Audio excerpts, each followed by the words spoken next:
DNA मित्रों, अब हम रूस के राष्ट्रपति व्लादिमीर पुतिन की भारत यात्रा का संपूर्ण विश्लेषण करेंगे। पुतिन को भारत आए 2 घंटे बीत चुके हैं और इस समय तीसरा घंटा चल रहा है। इन 2 घंटों में यानी इस समय जो सबसे ज्यादा चर्चा का विषय है वो है सफेद रंग की कार, जिसमें प्रधानमंत्री नरेंद्र मोदी के साथ पुतिन एयरपोर्ट से पीएम आवास तक गए। पीएम मोदी के पुतिन स्पेशल कार का विश्लेषण आज हम आपके लिए करने वाले हैं। लेकिन इस वक्त की बड़ी खबर यह है कि पुतिन के दिल्ली पहुंचते ही दुनिया में हाई अलर्ट है। पुतिन के भारत में कदम रखते ही सारी दुनिया की निगाहें रूस और भारत की दोस्ती की तस्वीरों पर टिक गई है। पुतिन 23वें भारत रूस शिखर सम्मेलन में हिस्सा लेने के लिए दिल्ली पहुंचे तो प्रधानमंत्री नरेंद्र मोदी सारे प्रोटोकॉल तोड़कर भारत के सच्चे दोस्त रूस के राष्ट्रपति व्लादिमीर पुतिन को रिसीव करने खुद एयरपोर्ट पहुंचे। जिस गर्मजोशी से दोनों नेताओं की मुलाकात हुई उसे देखकर सारी दुनिया को पता चल गया होगा भारत के लिए रूस कितना विशिष्ट मित्र है।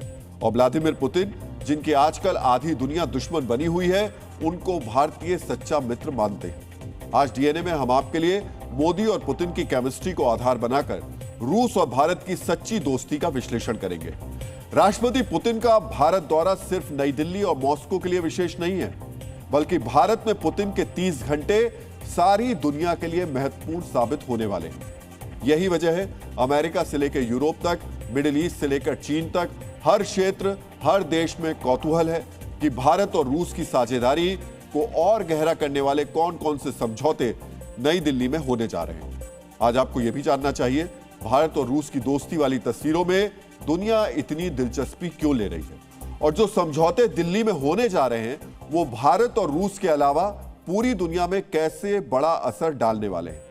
आज आपको यह भी समझना चाहिए जिस वक्त भारत के प्रधानमंत्री मोदी रूस के राष्ट्रपति व्लादिमीर पुतिन की आगवानी कर रहे हैं, भारत और रूस के बीच दोस्ती की नई इबारत लिखी जा रही है। दुनिया कैसे रूस से वॉर के लिए यानी लड़ाई के लिए बेचैन है और रूस अपने दुश्मनों को कैसे जवाब दे रहा है। लेकिन सबसे पहले देखिए भारत में रूस के राष्ट्रपति व्लादिमीर पुतिन का किस तरह भव्य स्वागत किया गया।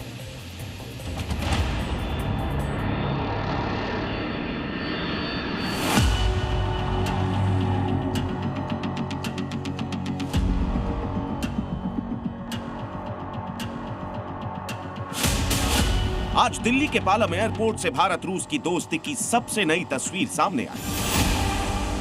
मोदी के ट्रू फ्रेंड पुतिन का आज भारत ने रेड कारपेट वेलकम किया। 4 दिसंबर की शाम ठीक 7:19 पर जब पुतिन अपने विमान से बाहर निकले तो सामने उनके स्वागत के लिए खुद नरेंद्र मोदी खड़े थे। प्रोटोकॉल तोड़कर प्रधानमंत्री खुद एयरपोर्ट पर अपने मित्र पुतिन को रिसीव करने गए थे। 7 सेकंड तक हैंडशेक और गले मिलने के बाद पुतिन का स्वागत सांस्कृतिक कार्यक्रम से किया गया।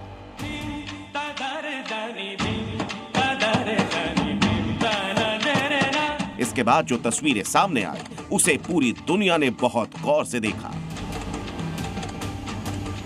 मोदी और पुतिन एक साथ कार की तरफ बढ़े, लेकिन पुतिन आज अपनी आधिकारिक कार ऑरस में नहीं बैठे, बल्कि प्रधानमंत्री मोदी ने उन्हें अपनी कार में बैठने का आमंत्रण दिया।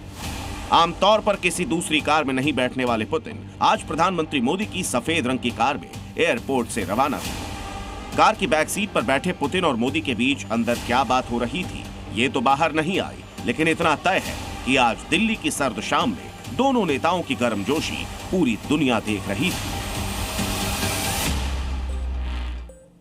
डीएनए मित्रों, जब पुतिन प्लेन से नीचे उतरे और पीएम नरेंद्र मोदी से गले मिलने के बाद उनके साथ आगे कार की तरफ बढ़े तो सभी को लगा कि पुतिन अपनी आधिकारिक कार ऑरस में बैठकर रवाना होंगे। पुतिन अपनी उस कार में बैठकर ही पालम एयरपोर्ट से निकलेंगे जिस पर बम, गोला, बारूद तक का असर नहीं होता। लेकिन डीएनए मित्रों, पुतिन बैठे किस कार में? सफेद रंग की टोयोटा फॉर्च्यूनर कार में। मोदी पुतिन के काफिले की इकलौती सफेद रंग की ये कार आज कौतूहल का विषय बनी हुई है। सवाल यह है कि आखिर इसी कार में पीएम मोदी और प्रेसिडेंट पुतिन क्यों बैठे? आज प्रधानमंत्री मोदी पुतिन को रिसीव करने के लिए एयरपोर्ट अपनी रेंज रोवर कार से पहुंचे थे। यह कार एयरपोर्ट पर मौजूद थी। रूसी राष्ट्रपति की आधिकारिक कार ऑरस भी एयरपोर्ट पर मौजूद थी। बावजूद इसके दोनों नेता सफेद रंग की MH01 नंबर की टोयोटा फॉर्च्यूनर कार में ही क्यों बैठे? यह सवाल आज कई लोगों के मन में आ रहा होगा। मेरे मन में भी है, आपके मन में भी होगा। क्या इस कार के विशेष तौर पर पुतिन के लिए इसको डिजाइन किया गया? क्या इस कार को सीक्रेट रखा गया था? क्या इस कार के बारे में सिर्फ एसपीजी और पुतिन के सुरक्षा घेरे के खास जवानों को ही पता था, या सिर्फ इस बारे में पीएम मोदी ही जानते थे? डीएनए मित्रों, यहां आपको यह भी जानना चाहिए कि प्रधानमंत्री के काफिले में कई फॉर्च्यूनर गाड़ियां मौजूद हैं। इन गाड़ियों को इसलिए काफिले में रखा जाता है क्योंकि इन्हें आसानी से आर्मर्ड यानी बख्तरबंद बनाया जा सकता है। इनके शीशों को आसानी से बुलेट प्रूफ बनाया जा सकता है। कई बार देश के कई शहरों में जब प्रधानमंत्री ने दौरा किया तो वो फॉर्च्यूनर कार में दिखाई दिए। लेकिन सवाल यह है कि जब आज पालम एयरपोर्ट पर उनकी रेंज रोवर मौजूद थी, पुतिन की लिमोजिन मौजूद थी, तो फिर सफेद रंग की इस फॉर्च्यूनर कार में ही दोनों नेता क्यों बैठे? डीएनए मित्रों, जिस तरह से इस कार में दोनों नेताओं का बैठना अनएक्सपेक्टेड यानी कि अप्रत्याशित था, ठीक उसी तरह से आज प्रधानमंत्री नरेंद्र मोदी का एयरपोर्ट पहुंचना भी अप्रत्याशित था। मित्रों, तय कार्यक्रम के मुताबिक आज रूसी राष्ट्रपति को रिसीव करने की जिम्मेदारी विदेश मंत्री एस जयशंकर को दी गई थी, लेकिन अपने मित्र पुतिन को रिसीव करने के लिए प्रधानमंत्री खुद पहुंचे। क्रेमलिन की तरफ से यह बयान आया कि पीएम मोदी के पहुंचने की जानकारी उन्हें नहीं थी, लिहाजा पुतिन भी मोदी को सामने देखकर सरप्राइज हो गए होंगे।